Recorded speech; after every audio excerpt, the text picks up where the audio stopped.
ఈ మెడికల్ కాలేజ్కి సంబంధించి మనము కొన్ని ఎకరాల భూముల్ని సేకరించాము.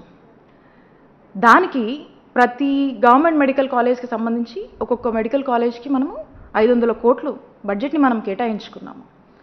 ఇంత కేటాయించి ఆల్రెడీ ఈ ల్యాండ్ కొంత ప్రభుత్వ ల్యాండ్, కొంత మనము అక్వైర్ చేసినటువంటి ల్యాండ్ పెద్ద ఎత్తున ఖర్చు చేసి ఈ ల్యాండ్ మనం లే చేసినటువంటి ఇన్ఫ్రాస్ట్రక్చర్ ఫెసిలిటీసు, మనం చేసినటువంటి రిక్రూట్మెంట్స్ ఇవన్నీ ఇలా ఉండగా దీన్నంతా కూడా చాలా చవక్కి ఈ ప్రైవేట్ వాళ్లకు అమ్ముకుంటూ ఒక వ్యాపారం చేస్తూ ఒక స్కామ్కి తెరలేపారు ఈ కూటమి ప్రభుత్వం.